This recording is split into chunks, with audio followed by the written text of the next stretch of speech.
Sometimes, after a major life transition, we wake up and something feels off. Not just in your circumstance, but deep inside you.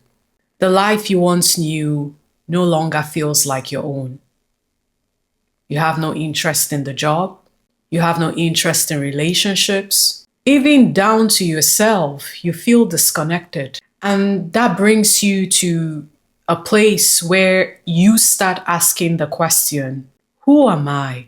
If that is you, I want you to stick around because I'll be explaining why life transitions may actually lead to identity crisis. And we will look into different ways we build these identities without even knowing. Let's get into it. Most of us, I would say, build our identities around roles. So you might be connected to your career, connected to your family orientation, connected to your ambitiousness. We build ourselves around the roles we play. So it makes you then see yourself as maybe the caretaker, the career woman, the career man, the business owner. You see how that happens? When people ask you, hello, how are you? Who are you? The first thing is to think about what you do. And this is no fault of yours. It stems from childhood. If you remember, maybe you, but I certainly remember mine, and I know majority of people pass through this. Wherein your parents, your aunties, uncles will ask you questions like, what do you want to be? I heard that a lot, and I'm sure you did. And you picked roles like, I'm going to be a pilot. I'm going to be a doctor. You see how that shapes your identity. You go around wearing this identity as yourself. And you're not doing it because that is what is meant to happen. You're doing it because that's like what you thought every other person was doing. But I need to get you to understand something. You're not doing anything wrong. You just created a structure that helps you navigate life. And one thing about our brains is that it loves stability and predictability. So your structured identity, which you created around the role, has helped you function in life as you. So you see, when I say you are not doing anything wrong, you are just functioning. Because if you don't know why you wake up every day, why you are here, why you do the things you do, why you think in a certain way, you are aloof. To contain yourself, you created a structure, and that structure was created based on the identity of your current life circumstance. So it did its job. It served you. However, you have to think to yourself, is it truly serving me? And that's where we try to think another way. And thinking another way means if I used to build this identity around the structure of a role, then you see that you're right in asking the question, who am I? Because if I remove, or if you remove the structure of that role, it forces you to answer that question. In answering that question, You then have to ask even deeper questions around, is this serving me? Is this identity, the structured identity you created, is this serving me now? Because the identity crisis you're experiencing is because the structure can't hold anymore. And so it is collapsing. And then you're in a panic phase, not understanding who you are at your core. And it's nothing wrong, because that is a perfect and normal human behavior to get into panic mode when they do not understand the collapse of their identity structure. Maybe you lost that job. And right now you're saying to yourself, if I am not the tech bro, the tech girly, who am I? Maybe you have been a caretaker for so long, and the loved one you've been caring for passes along, and it forces you to question, I have been a caretaker for so long. Who am I currently? You see where this goes. Once the structure is pulled away from under you, it brings that panic of existential crisis. And a lot of people right now are going to go into identity crisis. We're seeing a lot of layoffs.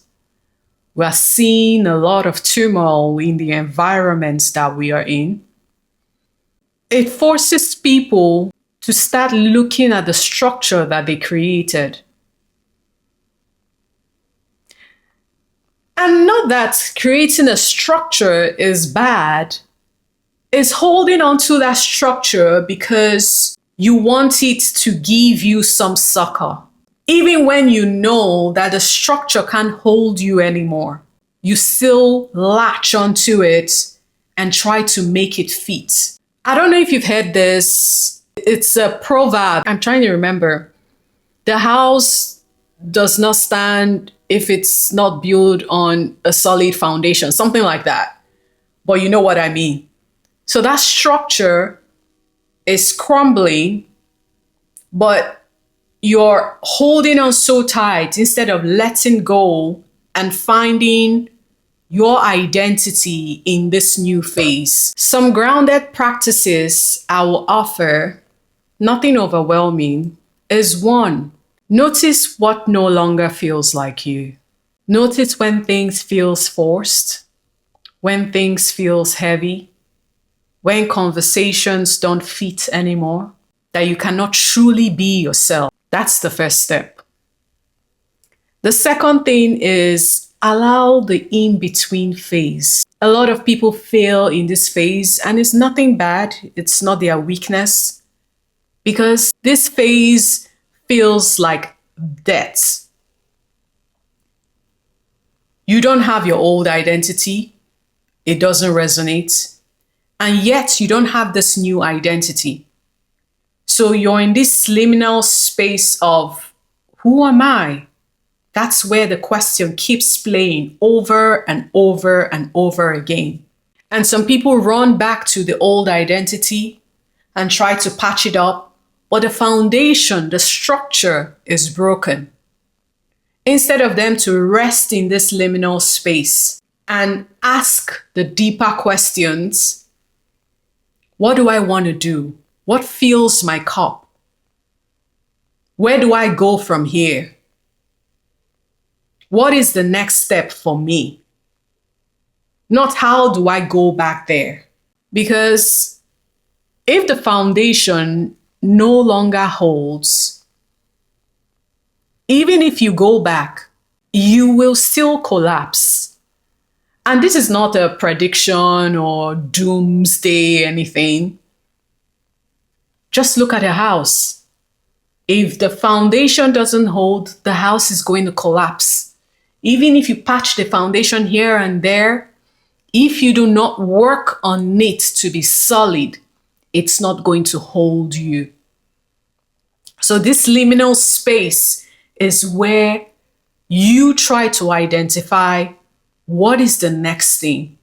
Because some of the time, you're in this liminal space for a long time because you're still working out of the old identity, the identity that is collapsing, the survival identity, the identity that you no longer resonate with, but to continue to participate in society and get to status quo, you suck it up and be that person.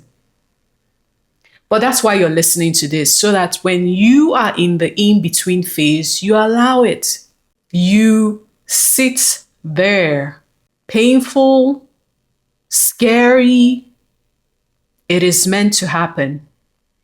And then we enter the third grounded practice, which is start asking yourself, what do I align with? What brings me joy? What helps me be my best self? What survival identities do I need to let go of? Those are some of the questions you begin to ask yourself, and as you answer them, life will take you where it needs to take you. I know that we want to be controlling and try to manage things to a T, but sometimes we need to let it happen the way it is meant to happen. That identity crisis is not a bad thing after all. It's leading you to where you are meant to be. It is helping you drop identities that have helped you survive till date, so that you come into the identity that has been hidden all along. You're now creating a structure that is not from panic and survival, but from a place that is truly you and resonates with you. And if this is you, you're doing a great job. I know it doesn't feel like so right now, but you are doing awesome.